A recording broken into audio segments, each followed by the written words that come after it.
দাদা, নেতাজি ইন্ডোর থেকে দলনেত্রী ভুয়ো ভোটার ধরার কর্মসূচি দিয়েছিল, আপনার ব্লকে কি পরিকল্পনা? আমাদের অলরেডি আজকে আমরা মিটিং ডেকেছি। গত পরশু আমাদের জেলা সভাপতি সম্মানীয় সুজয় মিটিং ডেকেছি, ডেকে আমাদের কিছু নির্দেশ দিয়েছেন এবং আমাদের ভোটার তালিকা আমরা নিয়ে এসেছি। আজকে আমি ব্লক মানুষের থেকে একটা মিটিং ডেকেছিলাম। যুব, মাদার, মহিলা, এসটি, সংখ্যালঘু সবই এসেছিলেন। অল পঞ্চায়েত সমিতি কর্মাধ্যক্ষ, পঞ্চায়েত মেম্বার, প্রধান, উপপ্রধান, অঞ্চল সভাপতি, যুব সমিতি সবাই এসেছিল। এসে আমরা নির্দেশ দিয়েছি এবং 10 তারিখ ভিতরে অল লিস্ট আমরা কমপ্লিট করি। আদি নব্বর মেলবন্ধনে কর্মসূচি গ্রহণ করার বার্তা মুখ্যমন্ত্রীর। আমাদের ব্লকে আদি আর নব্বর নিয়ে কোনো সমস্যা নেই। আমাদের ব্লকে এখন সমস্যা হচ্ছে বিজেপি থেকে এত লোক আসতে চাইছে, আমরা কাকে নেব কাকে নেব না এটাই আমরা সিদ্ধান্ত নিতে পারছি। অনেকে আছে এই মুহূর্তে এসে জয়েন করে দেবে, আবার দেখবেন 2026-এ আবার বিজেপি করবে।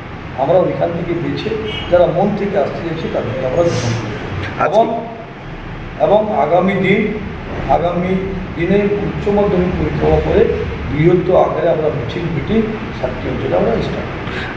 আজকে উচ্চ মাধ্যমিক পরীক্ষা, আর এই উচ্চ মাধ্যমিক পরীক্ষার দিনে ধর্মঘটের ডাক দিল এসএফআই, কি বলবেন? এসএফআইদের যে চরিত্র, তাই জন্য বাংলা থেকে সিকুয়েন্স শূন্য হয়ে গেছে। দেখেছেন তো, একটা বিশ্ববিদ্যালয় জয় করে তারা ভেবেছে কি আমরা বাংলায় জয় করে নিয়েছি। আমরা এটা ধিক্কার জানাই। আমাদের মন্ত্রী, শিক্ষামন্ত্রীকে যে হারে ওনারা অপমান করেছে, গাড়ি ভাঙচুর করেছে, দাতুন ব্লকের পক্ষ থেকে আমরা ধিক্কার জানাই এবং আজকে আমরা একটা পার্টির সামনে একটা ধিক্কার মিছিলও করেছি। দাদা, এই যে ভুয়ো ভোটার ধরা পড়ছে তা নিয়ে বিরোধীরা দাবি করছে যে ব্লকের যারা আধিকারিক আছেন তারাই দায়ী, কি বলবেন? বিরোধীদের কথা কোনো দাম আছে। যে বিরোধী সম্প্রীতি নিয়ে কথা বলে, গণতন্ত্রকে বিশ্বাস করে না, বিধানসভায় ভাঙচুর করে, সেই বিরোধীদের করার দাম আছে। যাদবপুর কাণ্ডে দেখলেন তো শিক্ষামন্ত্রীকে কীভাবে অমানবিকভাবে গাড়ির কাঁচ ভাঙা থেকে বিভিন্নভাবে গালিগালাজ করা, এইসব কি বিরোধীর লক্ষণ? আজকে মমতা ব্যানার্জি সঠিক কথা বলেছেন, ইলেকশন কমিশন এতে দায়ী। ইলেকশন কমিশনই দায়ী যে ভুয়ো ভোটার কার্ড কীভাবে গ্রামে গ্রামে ঢুকছে, ভোটের তালিকায় ঢুকছে। কী পরিকল্পনা রয়েছে? আমাদের পরিকল্পনা একদম রুট লেভেল বুথ স্তর পর্যন্ত আমরা চলিয়ে দিয়েছি। নেতাজি ইন্ডোর স্টেডিয়ামে দিদি যে বক্তব্য রেখেছিলেন, দিদি যেভাবে বলেছিলেন, আমরা আজকে দাতুন 2 ব্লকে সভাপতি সহ আমরা সকলেই সমস্ত অঞ্চল কমিটিকে ডেকে আজকে সবাইকে সাবধান করেছি।